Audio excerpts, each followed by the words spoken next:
9 तारीख को 9 जून को शाम को पुलिस के पास कुछ अपुष्ट उससे आ रहा था कि एक बालिका के साथ गलत कार्य हुआ है, रेप हुआ है, और जिसके संबंध में फिर हमने तस्दीकी पता रसी स्टार्ट कर दी थी। कुछ जानकारियां हमको हॉस्पिटल से मिली, जिसके आधार पे हमको जो बालिका है और उसका संपर्क वो साइची मिली। हमने बालिका की माँ से संपर्क किया, रात में संपर्क किया, फोन से बात किया और उनसे बात किया कि अगर आपको कोई रिपोर्ट करानी है, कुछ भी कराना है, कुछ आपके साथ गलत हुआ है, बच्चे के साथ कुछ गलत हुआ है तो हमारे पास आए और रिपोर्ट करें। उस समय उन्होंने मना कर दिया कि हम कोई रिपोर्ट नहीं कराना चाहते, हमारे साथ कुछ भी नहीं हुआ है। उसके उपरांत फिर अगले दिन फिर हमने एक टीम भेजी, सिविल में हमारे अधिकारी गण गए और तो उनके घर पे कोई नहीं मिला हमें। तो उसके बाद फिर करीब 12:30-1 बजे हमें हॉस्पिटल से एक लिखित सूचना आई कि यहाँ पे एक लड़की को एडमिट किया गया था, जिसमें सेक्सुअल असॉल्ट 2 व्यक्तियों द्वारा, यानी लैंगिक अपराध 2 व्यक्तियों द्वारा उसमें लिखित हुआ था। और उस सूचना को हमने दर्ज किया और उसके बाद उसका हमने जांच स्टार्ट कर दी, फॉर्मल जांच हमने उसमें स्टार्ट कर दी। इसी बीच हमारे फैमिली से हमारा संपर्क फिर से हुआ, तो उन्होंने बताया कि हम किसी दूरस्थ स्थान पे हम अपना बयान और अपना कथन वो सारी चीज़ देना चाहते हैं। तो उसके बाद उनको एक जगह बताई गई, वहाँ पे हमारी टीम भी पहुँच गई सिविल में और उनका फैमिली भी आ गई।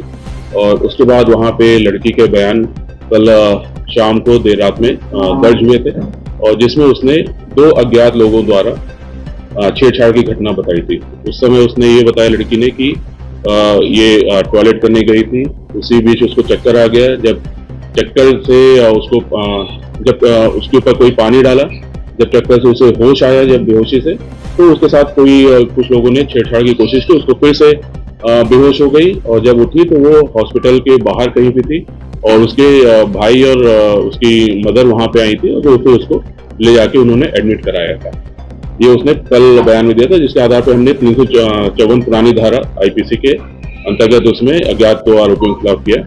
इसके साथ साथ हमने एविडेंसेस भी कलेक्ट करना शुरू किए थे, क्योंकि हमारे पास एक फुटेज आया था जिसमें स्ट्रेचर पे उस लड़की को ले जाते हुए दिख रहे थे, तो हमने उसको पूरा बैक ट्रैक किया। तो कब आई, कब गई, वहाँ पे कैसे आई, तो उसमें हमने ये देखा कि लड़की अकेले ही बाहर आ रही है और जो प्रतीत हो रहा था कि पूरे होश होश में थी। और फिर हमने वापसी का भी देखा तो वापसी भी अकेले आ रही है। और फिर उसके बाद उसके जब माँ और भाई दिखे तो उसके बाद उसको वो अनकॉन्शियस होने लगी थी और उसके बाद उसके भाई और माँ ने उसको एक राहगीर की मदद से हॉस्पिटल गेट तक ले गए, तो वहाँ से स्ट्रेचर से उसको एडमिट कराया गया। तो जब हमने उससे ये पूछा कि यहाँ पे इस तरह से हो रहा है, तब उसने फिर और घटना को उसने खुलासा किया कि एक वार्ड बॉय है महेंद्र, इसकी माँ करीब 20 दिन से एडमिट थी। ये लड़की करीब 7-8 दिन पहले वहाँ से अटेंडर के रूप में अपनी माँ के साथ रह रही थी। वहाँ पे उसका महेंद्र से संपर्क हुआ, महेंद्र उसको कॉल करता था, इसने भी उसको कॉल करना शुरू किया था। तो फिर महेंद्र ने उस दिन को इसको लड़की को बुलाया था कि सुपर स्पेशलिटी के गेट के आगे आके मिलना, और जब इसकी माँ और भाई सो गए थे तो फिर ये वहाँ गई थी। इसके बाद वहाँ पे महेंद्र इसको लड़की के बयान के अनुसार महेंद्र इसका हाथ पकड़ के अब कहा था कि मेरे घर चलो, पास में मेरा घर है, तो वहाँ पे ले आने के से हाथ उसका पकड़ रहा था। और तभी महेंद्र के पास फोन आया कि इस लड़की को ढूंढा जा रहा है। और तो फिर महेंद्र ने उसको बताया कि तुम तुरंत वापस जाओ, मेरा नाम मत लेना और किसी को बताना नहीं कि मैंने बुलाया था। तो उसके बाद फिर लड़की वो वापस चली जाती है। लड़की कहना है कि जब वो वापस जा रही थी उसी बीच रास्ते में उसको 2 लोग एक बाइक से आए, उन्होंने उसके साथ छेड़छाड़ की और फिर उसके बाद वो दौड़ के वापस आई और जैसे ही हनुमान मंदिर के पास पहुंची वो बेहोश हो गई थी। और तभी तक उसके भाई और उसकी माँ आ गए, उन्होंने उसको राहगीर की मदद से हॉस्पिटल में एडमिट कराया। और अभी हमने पूरे फुटेज इसमें इकट्ठा किए हैं और काफ़ी चीज़ें जो उसके कथन है उससे कई सारी चीज़ें, हमारी सारी चीज़ें ऑलमोस्ट मैच कर रही हैं। और अभी हम एविडेंसेस इकट्ठा कर रहे हैं। महेंद्र को इसमें आरोपी बनाया जा रहा है और जो 2 अज्ञात लोग हैं उनको इसमें पता रसी की जा रही है, उनको भी पता किया जा रहा है कि किन 2 व्यक्तियों ने इसके साथ रास्ते में छेड़छाड़ किया था और अन्य किसी की संलिप्तता है तो उसके बारे में जांच की जा रही है। और बच्ची का हमने एक पैनल के थ्रू एक पूरा मेडिकल भी कराया कि किसी तरह का अंदेशा को हम रूल आउट कर दें, इसलिए उसका पूरा मेडिकल भी कराया गया और उसमें भी उसको कोई एक्सटर्नल इंजरी, कोई बाहरी चोट वगैरह कोई चीज़ नहीं आई है। बाकी हमने कुछ फिर भी हमने कुछ प्रिजर्व करा दिया स्लाइड्स वगैरह, ताकि कभी जरूरत पड़े तो हमको काम आ पाए। और उसका न्यायालय में हमने कथन भी कराया है। जो भी एविडेंसेज आ रहे हैं उसके आधार पर इसमें अग्रिम कार्रवाई इसमें की जाएगी। प्रबंधन सर 30 घंटे तक इस पूरे मामले को छुपाया रहा, तमाम जो सबूत है उसके मां के एडमिट होने के आरोप है, किसी बदल के बयान देता रहा, कभी फिजिकली असॉल्ट दे रहा, तो कभी ये जरूर है कि ये घटना 8 और 9 तारीख के बीच की है और हमारे पास जो फॉर्मल जानकारी आई थी वो करीब 10 तारीख को दोपहर में आई थी और शाम को क्योंकि मीडिया में कुछ मीडियाओं में उसके माध्यम से आ रही थी, तो उसमें हमने पता करने की जो कोशिश की थी, तो तब भी थोड़ा बताया, लेकिन पूरी डिटेल जानकारी अब एक जो फॉर्मल इंटीमेशन होता है वो हमको 10 तारीख की दोपहर में हमको मिला था। तो बिल्कुल ये भी हम देखेंगे कि क्या कारण रहा कि इतना समय लग गया उस चीज में उनको जानकारी देने में, जिसकी वजह से इस तरह की स्थिति निर्मित हुई।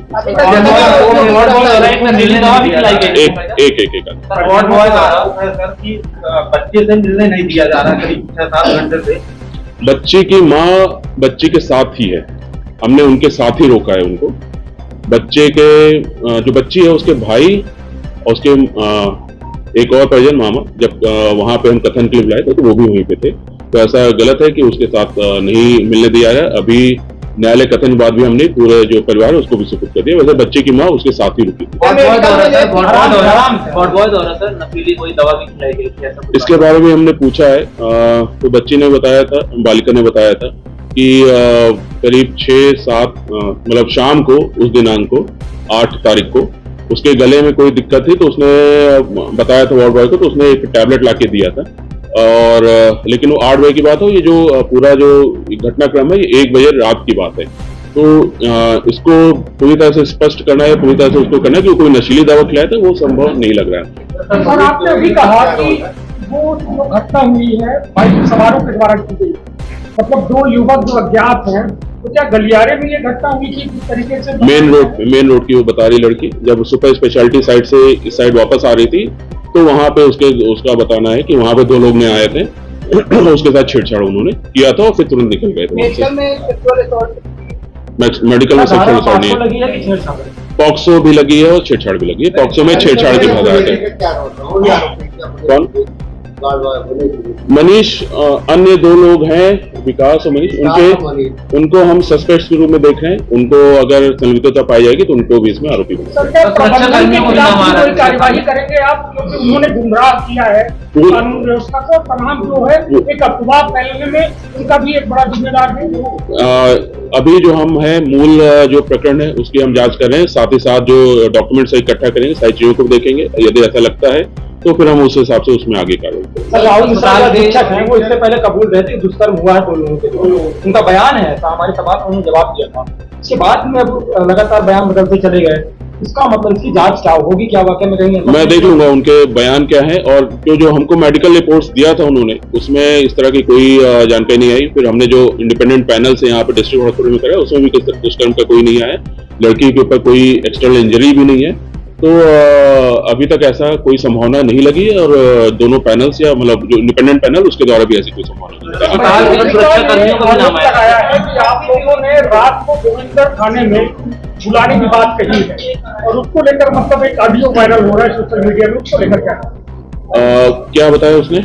उन्होंने कहा कि बच्चे के पिता ने, हाँ, जैसा मैंने बताया कि हमने पहले घर भेजा था अपने सिविल में स्टाफ को, हमने अधिकारियों को भेजा था, महिला अधिकारियों को, कि जैसा हमने पहले बताया था, हम कोशिश कर रहे थे कि फरियादी तक, विक्टिम तक हम पहुंच पाए, उनकी जो भी उनके साथ घटित घटना है उसको हम रिपोर्ट लिख पाए। तो इसी तारतम्य में हमने उनकी टीम को हमने पता करके हमने घर भेजा था, लेकिन वो घर पे नहीं मिले थे, हमारा फोन भी नहीं उठा रहे थे उसके बाद। और फिर हमको कहीं संपर्क हुआ तो उन्होंने कहा कि हम घर या कहीं पे हम रिपोर्ट नहीं लिखवाना चाहते, हमको उसका लोक लाज का घर है, उसकी माँ ने, उन लोग ने बताया। तो फिर क्योंकि वो उस एरिया के अगल बगल थे जहाँ का वो बता रहे हैं, तो हमने कहा कि आप यहाँ आ जाइए, जो गेस्ट हाउस है वहाँ पे हम आपका बात सुन के वहाँ रिपोर्ट करेंगे। सर एक मामला और सामने आ रहा है कि इसमें जो आरोपी हैं, जो अज्ञात और ज्ञात आरोपी हैं, उन लोगों के द्वारा कुछ पैसे रुपए देकर परिवार को चुप कराने का प्रयास किया गया। तो क्या इस दिशा में भी आपने जांच की है कि क्या कुछ ऐसा अभी ऐसा कोई कथन है, ऐसा कोई परिजनों ने या बेटी या मतलब बालिका या उसकी मां ने नहीं बताया, ना उसके भाई ने बताया। यदि कुछ ऐसा वो शिकायत करते तो निश्चित रूप से उसको जांच के विषय में बनाया जाएगा।